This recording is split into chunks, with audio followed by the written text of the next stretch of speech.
Ja, hallo und herzlich willkommen zum heutigen Walk and Talk, den wir ein bisschen nach innen verlegen mussten. Quasi ein Sit und Chat. Das Wetter lässt es nicht anders zu, aber auch hier ist es gemütlich und ich freue mich heute Roland begrüßen zu dürfen.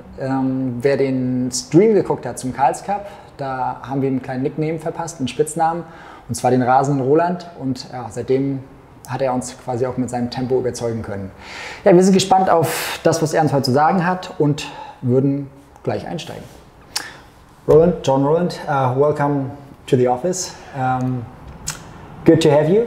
I just told the fans that I was watching you at the Cup in August and that I gave you a nickname, Speedy Roland. Gotcha. So that name's stuck with you. A lot happened since then. Did you get settled in? Did you settle down here in Rostock? Yeah, for sure. I mean, I like it here so far.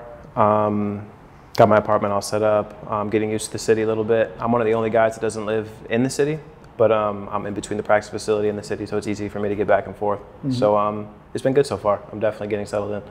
Okay. What motivated you to become an athlete? It's just kind of a passion I've always had since I was younger. My dad played basketball in college, so the ball was in my hands when I was at a pretty young age. How old were you? Probably, I mean, I played in like the little organized leagues when I was probably 5, and then I probably started taking it more seriously around the high school age. But yeah, just something I've always been doing, and obviously my dad being a player and being a coach was a big impact on. So basketball was the only sport you ever played, or? No, so I played baseball, soccer, and I ran track in high school as well. But those were on just more to keep busy in the off season, and then basketball was always my favorite though, for sure. Okay. For sure. What drives you to get up in the morning and go to training every day? Probably just to be the best player I can be. I mean, I'm really far from home. Obviously, I'm coming all the way out to Europe to do this, so it wouldn't really be worth it if you weren't going to give it everything that you have. So I mean, I try to be professional about it, like be about my business. So yeah, it's just, I mean, this is what I'm doing with my life, and you have to take it seriously. This is my job. Right. So your career is not that big right now because you're still young. Yeah. How do you feel about your career so far? What were your highlights, college and in Iceland? Yeah. So yeah, it's obviously been a short career so far, but I think I'm where I'm supposed to be at. But in college, so I started out at George Washington. A couple highlights from there is that we won the NIT my freshman year. I didn't play too much, but I think I got to learn from some really good players. And then I ended up transferring to Northeastern. We ended up making the NCAA tournament my first year playing there, which is a huge goal. It didn't really go that well, but it was a great experience just to be a part of the NCAA tournament. Was it your junior year? My junior year, yeah. Your first game you scored 35 points or something? My second game, yeah. So I got out to a pretty good start my junior year. But yeah, and then my senior year, I think more of I think I had a good individual year. A lot of the players from the year before had graduated, so I really got a chance to showcase what I was able to do. But we also had a pretty good year as a team as well. We were one game away from making the NCAA tournament again, which didn't end up happening because of COVID. So yeah, I think my career has gone okay so far, and I'm looking to build on it from here. How did you get to Iceland basketball? How did that happen? Yeah, so it was a long off season for me. I mean, I finished up in March of 2020, and then I didn't get to Iceland until February of 2021. So I wasn't sure if I was going to play. It was a very sticky situation. It was a very hard time for me, to be honest. I had like we said, I thought I had a pretty good senior year, and things didn't really shake out the way I thought they were going to. But I was happy to have my time in Iceland. At that point, I thought I was going to have to take a whole season off, which was going to be super tough. But I really enjoyed it there. I had a lot of fun there, and yeah, I'm happy I got to end up there. What's different from the basketball in Iceland than here in Germany? What's the biggest difference? Yeah, probably the support. I mean, we were talking about this before the interview. We have almost 2,500 people at the game, at our home game on Sunday. That's definitely never going to be the case in Iceland. But that's the limit we had to have.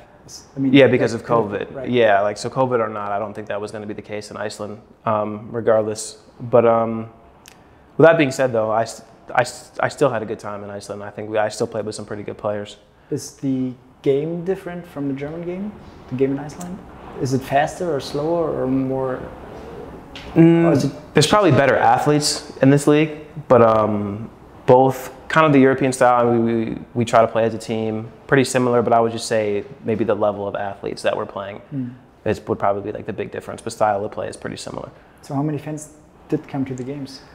We were also under COVID restrictions. I'm not sure, but I can't say it was nowhere near 2,500. Okay. Nowhere near 2,500. So that's a whole new experience for you right now. For sure. I mean, even in college, I mean, I played in like the NCAA tournament, played in front of a big crowd on a one-time thing, but I don't think I've ever played in front of that many people on a consistent basis. Does that push you? I mean, it's exciting. I try to stay focused on the game, to try not to let the outside stuff impact me as much, but it's definitely exciting to walk in and realize that. I mean, oh, of course. Yeah, it's hard to hear on the floor sometimes, but yeah, it definitely adds to the experience for sure. What is important to you? Regardless of... Straight up. So, what's important? My family is extremely important to me. Is it hard for you not to go home every weekend or every? It's tough. It's tough. Yeah. So I mean, going away for school. I mean, I'm used to being away from home. So I mean, by now it's not a huge deal, but it's tough not to be able to see my mom every once in a while, or my dad, and especially my friends are also super important to me. But I think my parents probably come visit. So I mean, it's all good. And then basketball is obviously really important to me as well. I mean, my career, so between my friends and my family and my career, those are probably the three biggest things. Talking about your career, what's your goal? What do you want to achieve in basketball? Yeah, I just want to play at the highest level I possibly can. I mean, as of right now, just have as much success with the SEAWOLVES as we can. Obviously, the goal is to put us in a good position to make a run in the playoffs. And that's really all that I'm focused on right now. But I think I made a jump from here, from Iceland to here, and just hopefully keep that going. Yeah. And any post-career ideas? Yeah. You went to college. Yeah, no, I did. You did a degree in? Yeah, so I have an undergraduate degree in marketing, and I have a master's in communication. Oh, okay. So yeah, I haven't put enough thought into that as I should. I'm hoping that I'll have a long career, so I'll have some time to figure that out. I mean, yeah. There's some time left. Yeah, so I'm hoping to still be involved in sports in some way, shape, or form, and hoping to be able to kind of use my basketball career to kind of propel me into my next step. But yeah, I'd love to be involved with sports. I said my dad has an AAU program back at home that he's building up, so we could get that to a level, or maybe you could do that full time. That would be super cool. But yeah, I'm gonna start working on that. All right. As soon as possible. Well, back to basketball. What are 3 reasons you like being part of a team sport? Yeah, just the people, for one. I mean, obviously, coming from the States to Germany, it's tough. You don't know that many people, and just being a part of a team, you kind of automatically get to know 12, 14 guys. So people to hang out with, super nice.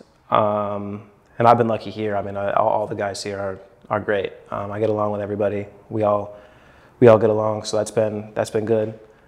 Do you all hang out after practice together? From time to time, yeah. I mean, some guys have family and girlfriends. Yeah, yeah. The ages are all over. Right. But yeah, we definitely hang out. I think we all enjoy each other's company. It's also pretty cool to just work towards something with a group of people, like to have 14 people all working towards the same goal, and to kind of see how that works itself out. That's always cool. I mean, especially being on a different team every year, there's always kind of a little bit of different aspect. You kind of learn something new, kind of everything. Getting used to everything around. Yeah, and it's something you can take to your next team as well. So yeah. How do your teammates make practice fun? I mean, practice is fun. I've joined you guys a couple times now, and I see there's smiles in your face, and yeah, you guys having fun out there. Yeah, I mean, we're playing basketball. I mean, it could get a lot more stressful than that. But we got some funny guys on the team. It's good. It's good to keep it light at times. So we'll goof around a little bit, maybe in the warm up or in the weight room. So I think I mean, there's obviously times to be serious, of course. But I think finding those little times to have those little jokes during practice, I think, is what makes practice fun. Okay. Talking about practice, you have a different shooting technique. I mean, I've seen some shooting, but yours is different from all the other guys I've seen. How does that come? Is that something you taught yourself or your dad, or how did that happen? Yeah, so I do get that question a lot. It's, I do get that question a lot. So it's definitely unorthodox. I kind of jump forward a little bit, and I have a pretty high release. I jump pretty high. It wasn't really something that was on purpose, but when I was younger, I had a very like set shot. So I was kind of like almost like threw the ball at the basket. So I had to make a conscious like decision to get my release up higher. Right.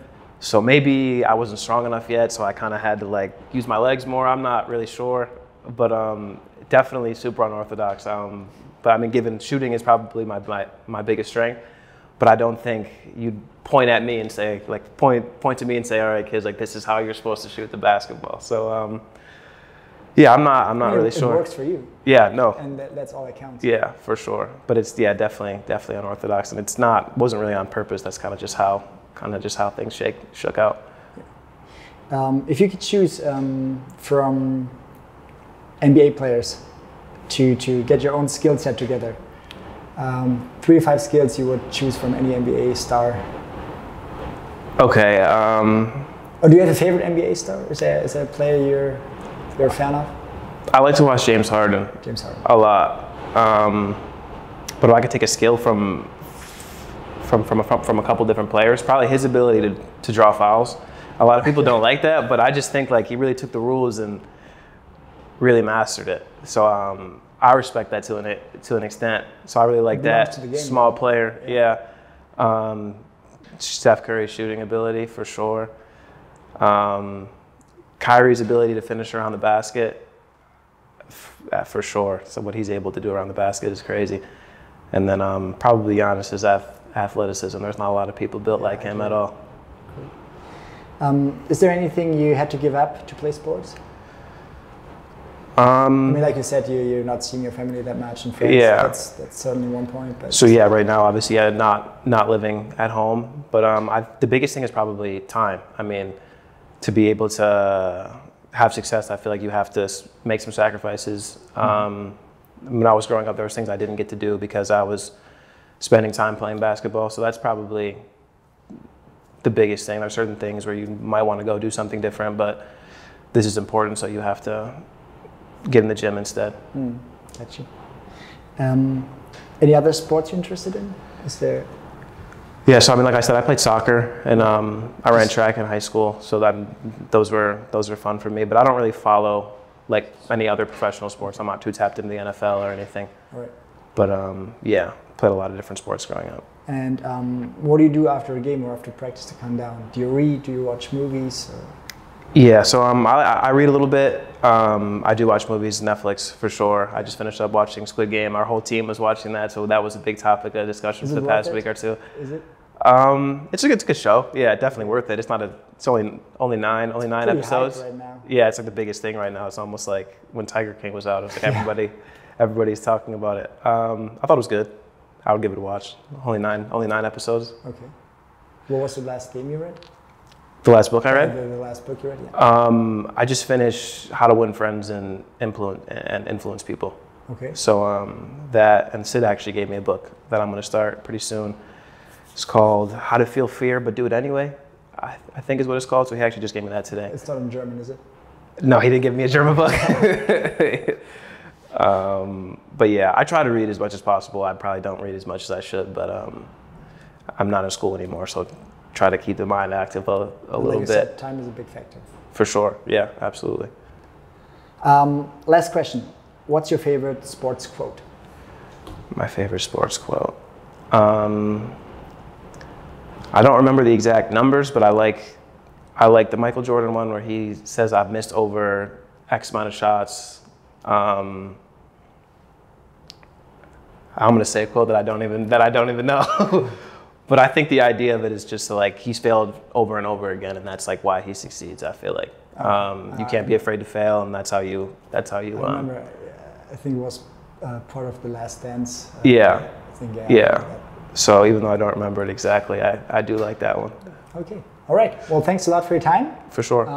thank you for watching, and yeah, we hope to see some more performances like the last ones you had. All right, sounds good. Thanks for having me. Appreciate it.